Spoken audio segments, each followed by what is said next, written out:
Alright, so my last video got cut off, so I will go ahead and finish where I left off. Okay, where was my big slide?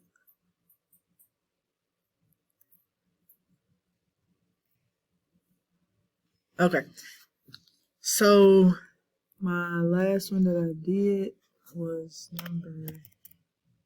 I was working on this one. So it said that Miss Partain is organizing pencils in her pencil box. This list shows the sizes in inches of the pencils she has. Well, if I look at these, I have 13/16, and I have 6/8. Well, I know 13/16 is more than a half. I also know 6/8 is more than a half. So I know a half is going to be smaller than both of these. So 1/2 would be my first one. Make this Cami. I think I already had it up somewhere, but I can't find it. Hold on 1 second. It's taking forever. Okay, let me go back. Okay, so I already did this one. So what I did was 1/2 was the least.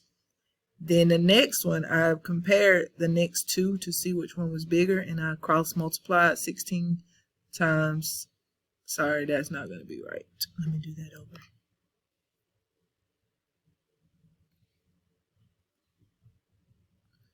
So what I would do to compare these two is cross multiply.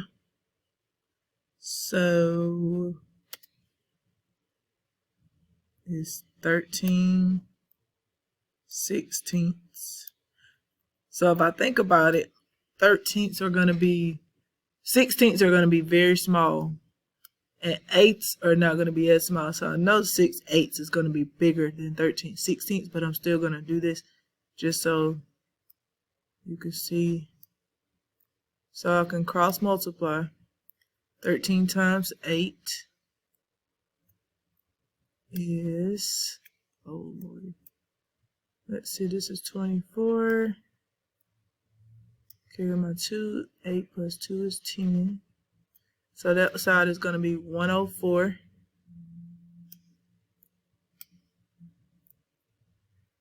And then 16 times 6, cross multiplying these two. 16 times 6, that's going to be 36. 6 carry my 3, that's going to be 9. So 96. So 13/16. Oh, it's actually bigger, so I was wrong with my thinking. See, that's why it's good to check. So 6/8 is less than 13/16. Hold up, let me make sure I did this right. 6, 3, 6, 7, 8, 9, and then 3, 8, 8, 9, 10. Yep, it is.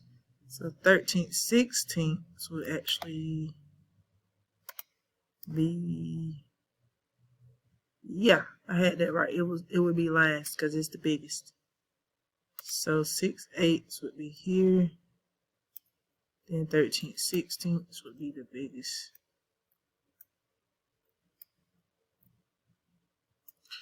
So good morning, Eagles. Today is Monday. Pause it. Alright, so it says the line plot shows the weight of oranges. What is the difference in weight between the largest and smallest oranges? So the largest orange would be this one. The weight would weigh 1 pound, or 8 out of 8 would be my fraction. So this would be the largest. This one would be the smallest that somebody has. So I would subtract this from this to find out the difference between the weight. So I would make this a fraction. So 8/8 minus 2/8.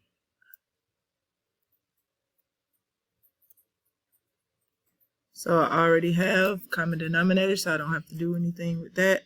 So I just subtract 8 minus 2 is 6. My denominator is still 8.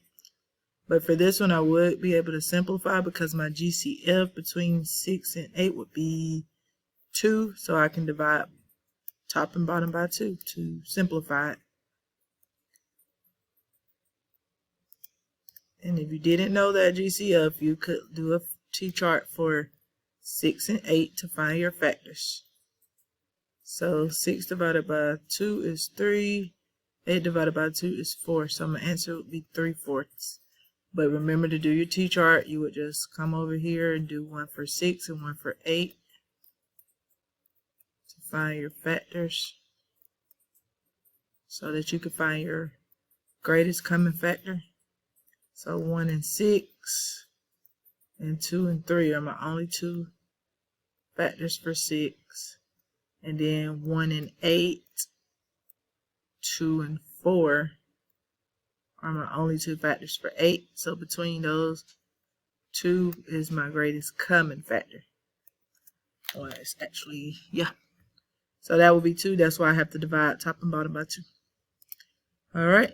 Next one. It says Miss Asta measured the length of the presents under her tree. The lengths are listed below in inches. Why is that bus coming through here?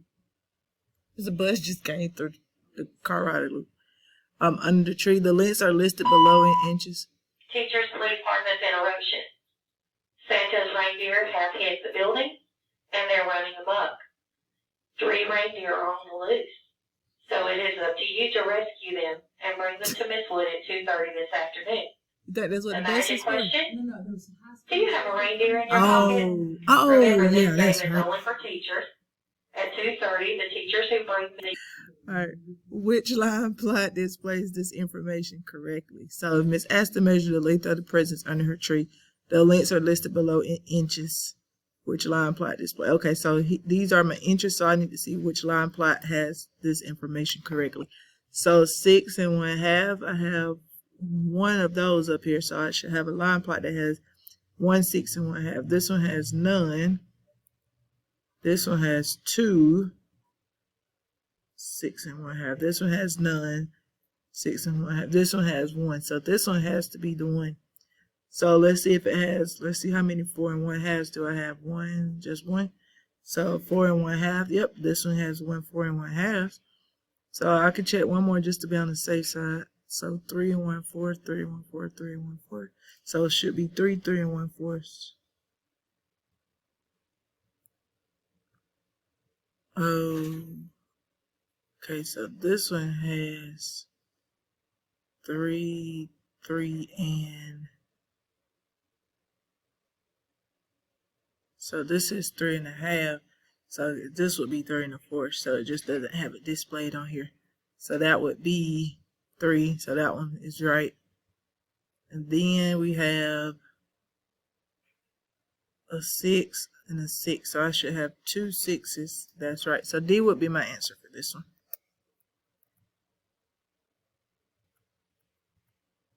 Miss Bowen started her trip to the mall with 5 6 tanks of gas. When she got there, she had 1/3 of a tank of gas. How much gas was used during this trip? So that's going to be subtraction. She started with 5 6. She ended up with 1/3. So we're going to find out the difference between those. So I'm going to subtract. And I have to have the same denominator. So if I look at 3 and 6, I know that 3 times 2 is 6. So 6 is going to be my LCD. So it's going to still be 6 over here. Still be 5. 5, 6 minus, what do I do to 3? To get 6, I multiply by 2. So I need to multiply by 2 on the top as well. So 1 times 2 is 2 over 6. So now I can subtract. 5 minus 2 is 3 over 6. Well, I can simplify that because I know I can divide this by 3 and this by 3. So 3 divided by 3 is 1. I have to do that on the bottom. So 6 divided by 3 is 2. So it'll be 1/2. So she used a half tank of gas. All right, next one. Several students were completing their tests Sally has finished 3/5, and Jesse has finished 5/11, and Elizabeth has finished 4/9.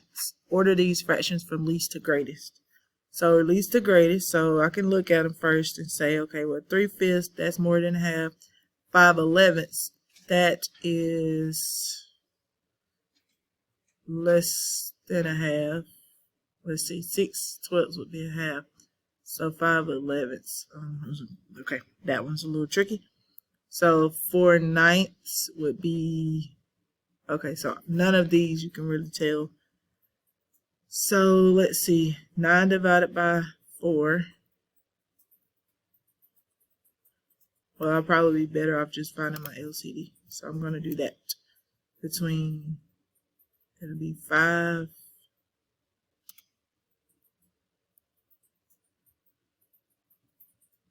11, and 9.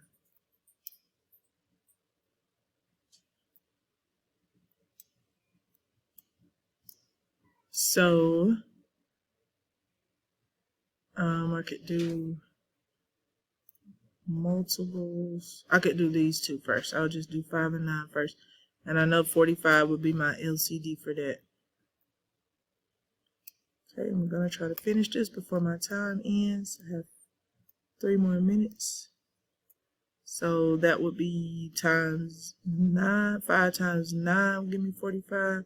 So I need to do times 9 up here.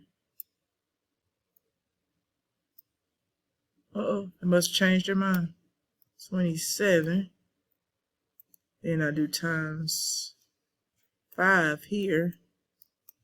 So I have to do times 5 here. That'll give me 20.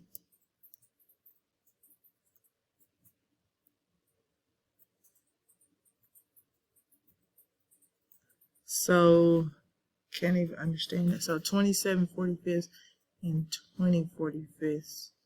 Now I need to find for 45. I need to get 11 to 45. That won't work. So let me compare these two first. I know this one is bigger. So this one is my smallest one. So 20/45 would be smaller. And then 27/45. I'm already putting these in order. So now I need to see how 5/11 compares to these. So let's say 5/11 compared to 20/45. I could cross multiply.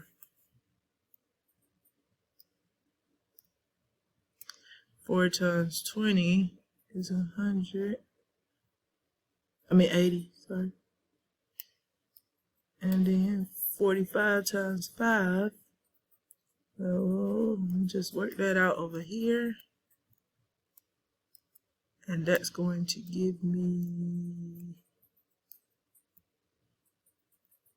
225 on this side.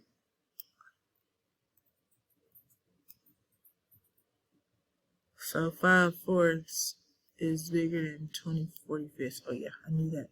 Because 5/4 is almost the whole. Wait, why do I have 5/4? I didn't have 5/4 in the first place. I had 5/11. Oh, that's an 11, not a 4. See? So I need to do this over 11 times 20.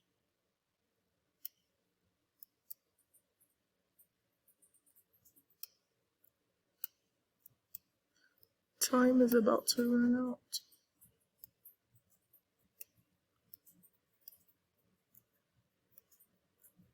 So that's 220 on this side. Should be 220. So 225 is bigger. So 5/4 is bigger. 5/11, I'm sorry, is bigger than 2/45. So then I would still need to compare. Okay, my time is about to run out, so I don't have time to finish this one. So we'll have to look at this one together. Or I could do another video. I don't know what I'm going to do. But I know that 5/11 is bigger than 20/45. So it will go after this. But it may also go after this. So I just need to work, cross multiply